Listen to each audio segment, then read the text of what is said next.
자, 오늘도 굉장히 또 중요한 뉴스가 다가오고 있습니다. 내용들이 다가오고 있어요. 하루를 거쳐서 국제 정세가 지금 흔들리고 있습니다. 그래서 글로벌 골드 가격이 요동치고 있습니다. 지금 비트코인은 전고점을 돌파를 못했지만 골드 가격이 전고점을 돌파를 했다. 정말 심각한 상황에 처해 있습니다. 저희가 아직 직면하지 못했지만 곧 다가올 수 있어요. 곧 다가올 수 있습니다. 이거는 엄청난 전조 증상이고 비트코인은 회복을 못했는데 골드만 회복을 하고 4,300달러로 돌파를 하고 있습니다. 지금 온스당. 자, 지금부터 한번 좀 말씀드려 보겠습니다.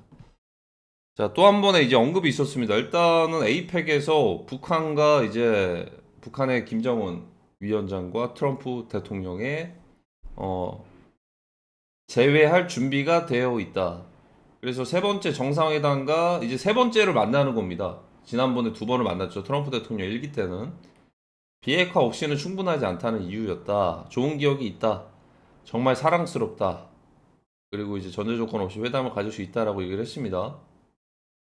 그런데 조금은 이례적으로 이런 액션이긴 한데 최근에 일단은 한국에서 당연한 거긴 합니다. 주한미군 기지를 증강을 했죠. F-35로 최신식으로 바꾸고 그리고 에이펙 되기 전에 지금 코덱스였나?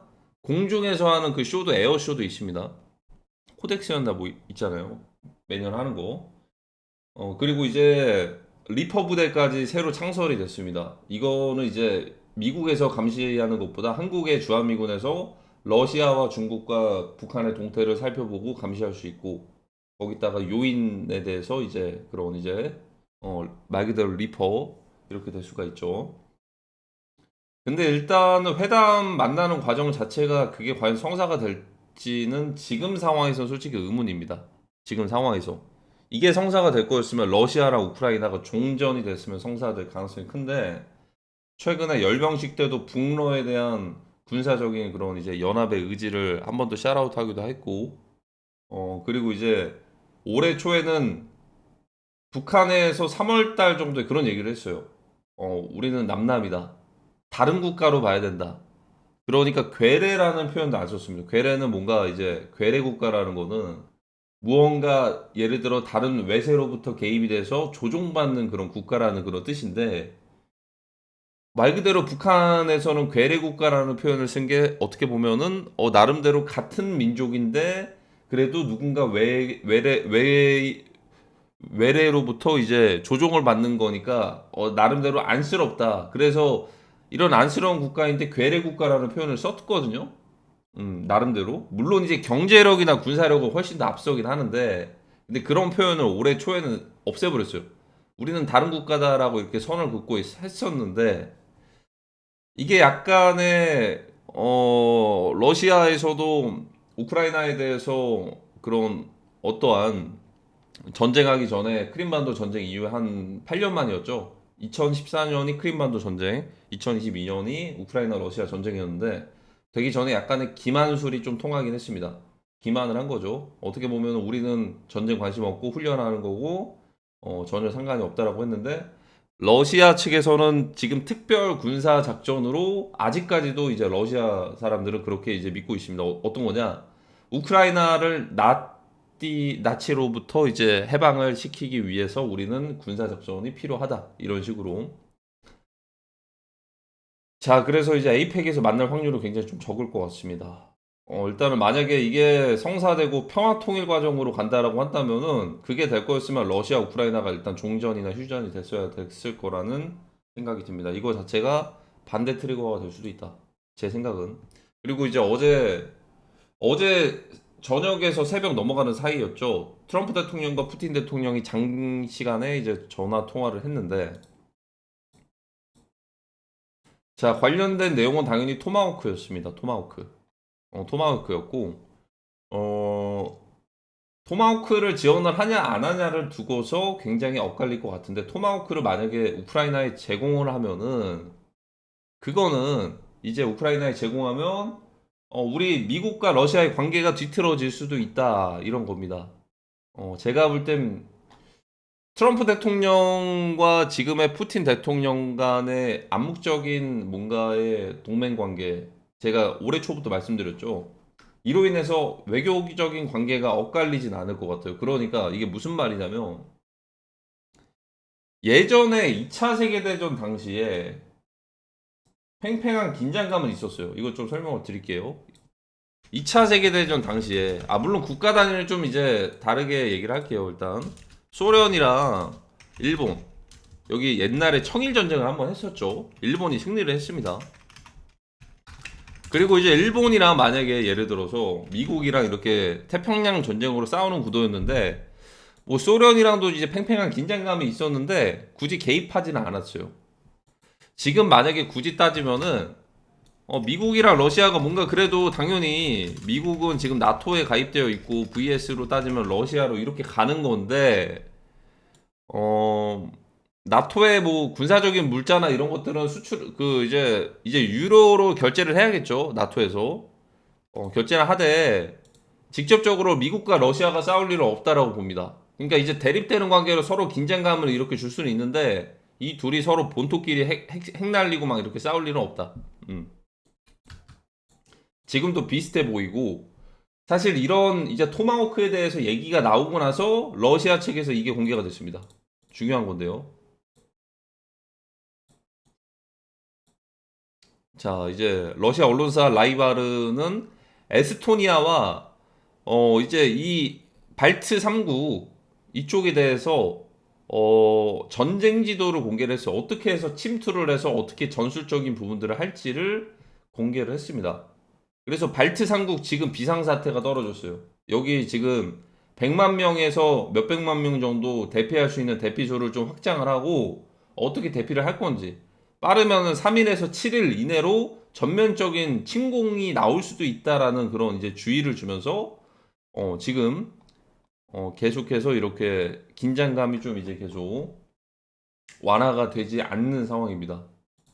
자, 그럼 발트 삼국이 어디냐? 당연히 러시아랑 좀 가까운 지역에 있습니다. 여기 에스토니아, 라트비아, 리투아니아. 자, 근데 여기 벨라루스에서 최근에 친러시아 쪽으로 이제 뭐 예전부터 이제 러시아와 벨라루스는 좀 이제 외교적으로 좀 완화가 됐었는데 많이 좀 친하죠. 얼마 전에 그래서 이제 하루 전이었나 이틀 전이었나? 미국에서 만약에 토마호크를 제공을 하면 벨라루스가 갑자기 막 러시아랑 안 좋아질 수 있다 이 경고를 했죠. 자, 그러면은 이제 발트 3국에서 침공을 할 때 어떻게 보면 벨라루스랑 러시아도 같은 한편이죠.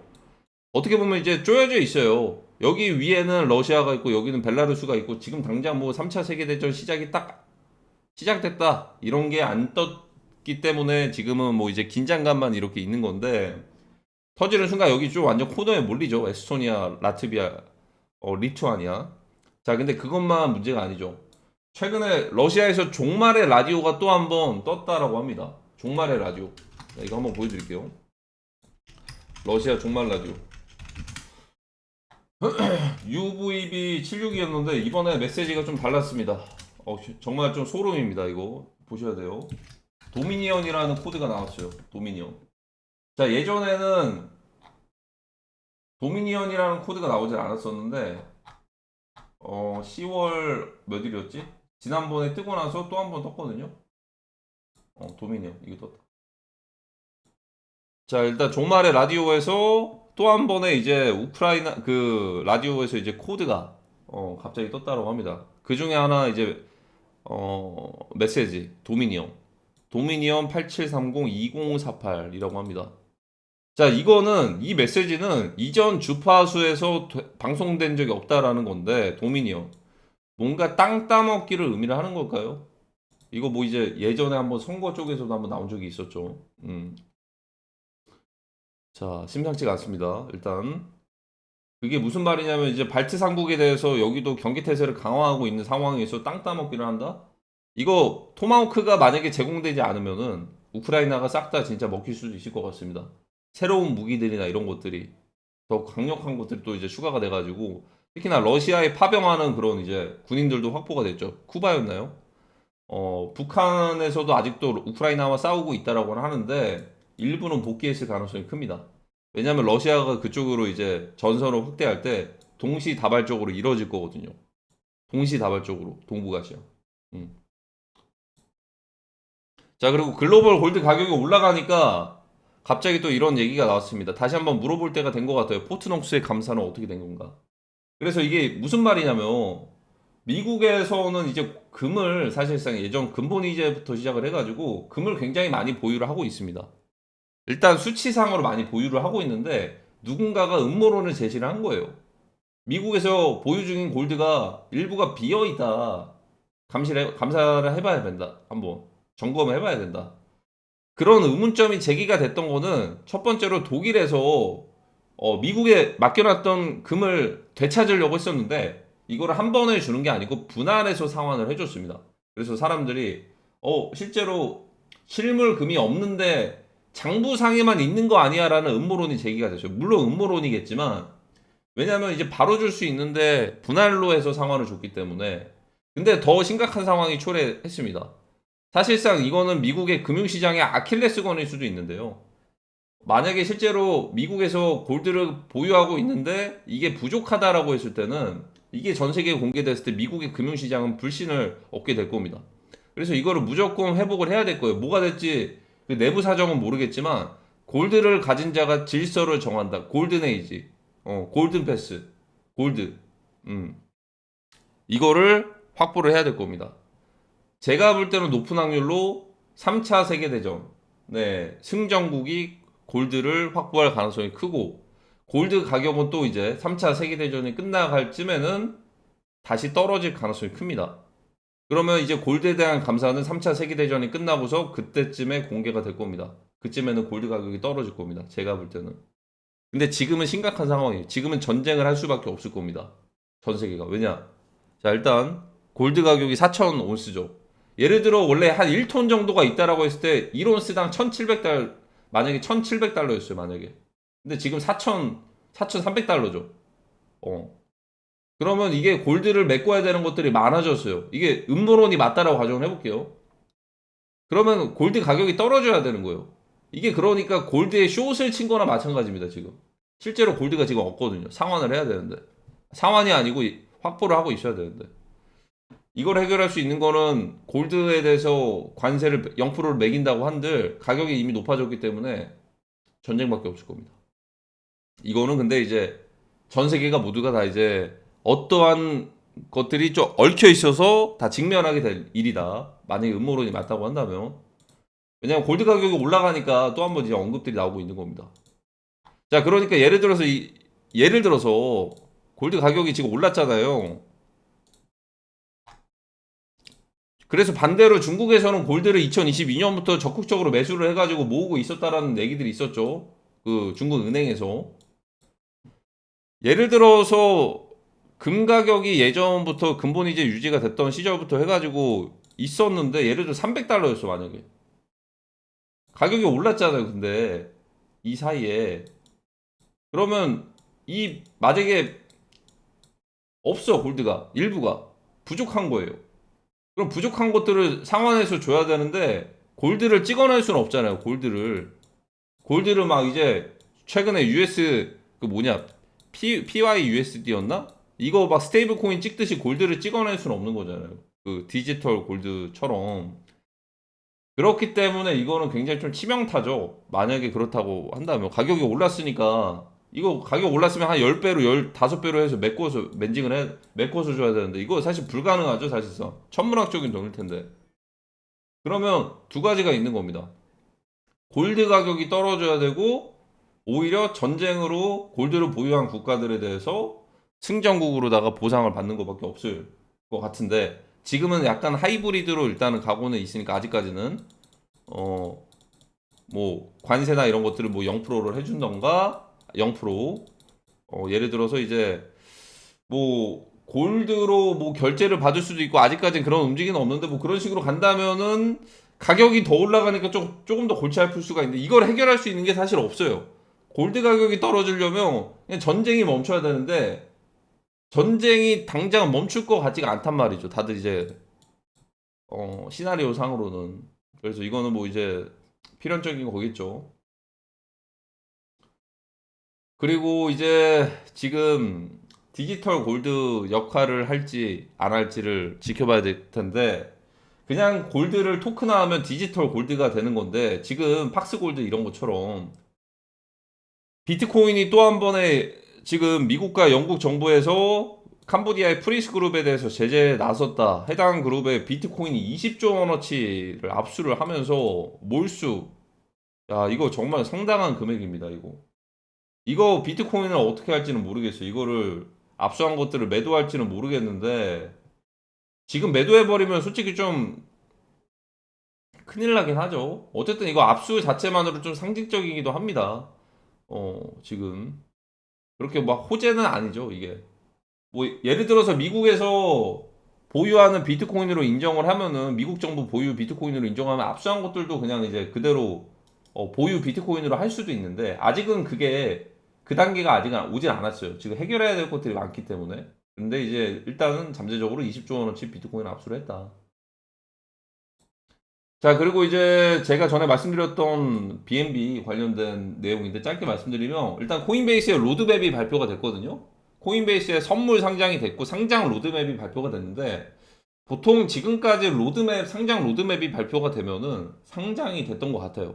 근데 일단 창pon자원은 좀 우려스러운 마음에 코인베이스 상장 로드맵이 반드시 상장을 의미하지 않는다라고 얘기를 하긴 했는데 솔직히 말해서 이거 국내 거래소에는 빗썸에는 이미 상장이 되어 있고 업비트는 상장이 안 됐거든요. 이게 코인베이스에 상장하나 업비트에 상장을 하나 상장 시기가 굉장히 이게 역대급 시가총액의 상장일 수도 있어요. 100조가 넘잖아요. 100조가 넘는데 현물 상장을 하는 거는 시기가 조금은 미리 했어야 되지 않을까라는 그런 생각이 드는데 고점 구간에 상장이 된다면 유동성이 그만큼 좀 많이 부족해서 좀 많은 충격을 주지 않을까 이런 걱정이 되긴 합니다. 하지만 아직은 업비트에는 상장이 안 됐어요. 업비트랑 코인베이스까지 상장이 되면 BNB가 사실상 전 세계 거래소 웬만한 곳들 다 이제 상장이 된 건데 오히려 상장 시점이 조금 애매하다. 오히려 그런 상황이면은 BNB 쪽에서의 좀 타격이 있으면 OKX가 수혜를 볼 것 같아요. 간접적인 수혜를 볼 것 같습니다. 그래서 최근에도 OKB 코인이 좀 올라가기도 했고. 자, 여기까지가 좀 이제 총 정리인데, 뭐지, 뭐 댓글을 남겨주셨는데, 이제 호정님. 어제 그 있죠. 스테이블 코인, FDUSD 한번 시나리오 한번 써봤죠. 그러니까 그거는 동북아시아 전쟁 딱 발생하면 홍콩 쪽에서 이렇게 그거니까, 가능성은 있는데, 대출 받을 거면 폭락할 코인으로 미리 대출 받는 게 낫지 않나요?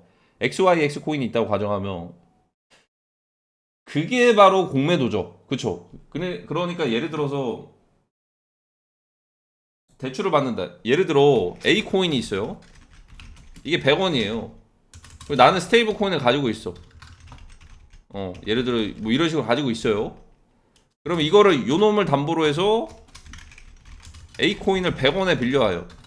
100만 개. 예를 들어 100만 개로 할게요. 그러면 한 1억이죠. 자, 그래서 빌려와 가지고 A 코인을 던져요. 가격이 떨어지는 거예요. A 코인 가격 떨어지고 지고 던지면서 A 코인 선물에서도 숏을 치는 거야. 둘 다. 현물은 던져. 근데 A 코인 가격이 떨어져서 만약에 20원이 됐어. 자, 근데 이거 빌려온 것들을 갚아야 되죠. A 코인 빌려온 거 갚아야 되잖아요. A 코인 빌려온 거 갚아야 되면은 어떻게 되냐? A 코인 100만 개가 20원이면 얼마죠? 2천만 원이죠. 자, 그러면 원래 빌려온 개수만큼 그대로 갚아야 돼요. 그러니까 100원에 빌려왔더라도 그 시장의 가격이 20원까지 떨어졌으면 개이득인 거죠. 왜냐? 100만 개만 갚으면 되니까. 20원으로 100만 개면 2천만 원. 나머지 8천만 원이 차익이 되는 거죠. 자, 이거를 바로 공매도라고 볼 수도 있다. 유사 공매도. 이거를 마진 거래에서 이제 유사 공매도 하는 방식이 스테이블 코인이나 이런 것들을 담보로 해서 현물 알트코인을 빌려온 다음에 던져버려서 선물 숏과 함께 던져서 가격이 실제로 떨어지면 갚을 때 상환할 때 이제 이 마진 차익이 남는 거죠. 이거를 이제 선물에서 응용해가지고 비슷한 방식으로 현물 공매도라고 보시면 된다. 자, 예를 들어서 만약에 국내 거래소에서 비슷한 건데 국내 거래소에서 뭐 BTC랑 이런 것들을 빌려줘요. 만약에 이더리움이나 이런 것들을 예를 들어 USDT를 담보로 USDT를 가지고 있으면 BTC, 이더리움, XRP 이런 거를 만약에 빌려준다라고 가정을 해볼게요. 코인 빌리기 같은 거 서비스가 좀 있긴 하죠. 그리고 이걸 빌려 누군가 익명의 고래가 어떤 걸로? 이걸 담보로 해서 스테이블 코인으로. 그래서 빌린 거를 던져요. 던져버려. 가격이 떨어졌네. 그러면 빌링 개수만 갚으면 되니까 이것도 비슷하게 이렇게 차익이 날 수가 있죠. 유사 공매도. 자, 근데 FDUSD 어제 약간 그거 말씀드렸는데 뭐 실제로 돈이 투입될 수도 있고요. 실제로. 근데 이 돈이 투입되는 과정에서 이게 뭔가 좀 하나의 FDUSD를 담보로 알트코인 현물을 다 빌리고 뭐 예를 들어서 이거를 가지고서 뭐 이제 매도해서 USDT나 뭐 USDC 같은 거 확보해서 이걸로 또 빌리고 그리고 이제 확보한 알트코인 던지면서 퍼프 선물 쇼까지. 그러면은 얼마 전에 나왔던 10월 11일 빔보다 더 큰 충격이 올 거예요. 왜냐면 그때는 선물 빔이었는데 사실상 선물 대거 청산. 이거는 진짜 현물 유동성 빠지면서 대폭 나갈 수도 있어요. 이게 지금은 충분히 가능성이 있습니다. 지금은 진짜 말 그대로 3차 세계대전이 발생하기 직전이기 때문에 금융전쟁에서 끝날 수도 있겠지만 이게 뭐 전쟁 과정 중에서 이렇게 나올 수도 있어요. 실제로 그리고 이제 우크라이나랑 러시아가 전쟁 중에도 증시 거래하잖아요. 증시 거래하고 막 이렇게 돌아가기 때문에 충분히 가능성은 있다. 당장 미중 전쟁이 그렇게 확전될 것 같지는 않기 때문에. 그래서 이제 국내 쪽에서도 한번 상장되는지도 봐야 될 것 같아요. 일단은 그 BNB도 그렇고 코인베이스도 그렇고. 코인베이스에 BNB를 만약에 현물 상장할 거면 BNB 민코인은 뭐 한두 개 정도는 상장을 해주지 않을까? 이런 생각이 들기도 하는데 어쨌든 창펑자오는 북한을 계속 경고한 게 떠오르죠. 모든 게 북한이다. 배후에 있다. 앞으로 아마도 사이버 공격이나 크립토 해킹이나 이런 것들에 대해서 북한의 엄청난 성과들이 나올 겁니다. 이거 조심하셔야 될 거예요. 아마 이거는 그 정도 바이비트 정도 털리는 수준이 아닐 겁니다. 바이비트 2조 정도가 이더리움이 탈취가 됐는데 그 정도 수준이 아닐 거예요. 실제로 북한은 공매도까지도 할 수 있는 그런 이제 능력이 있어요. 하이퍼 리퀴드 한번 만지작거리긴 했죠. 자, 그래서 오늘까지 총 정리입니다. 여기서 추가적으로 뭐 이제 된 거는 베네수엘라의 공격을 지상 작전을 검토 중이다라는 게 또 나오긴 했거든요. 지금 미국에서도 너무 복잡한 거예요. 신경 써야 될 것들이 너무 많은 거예요. 이란과 하마스도 일단은 인질 협상을 했는데 지금 하마스 측에 경고를 했죠.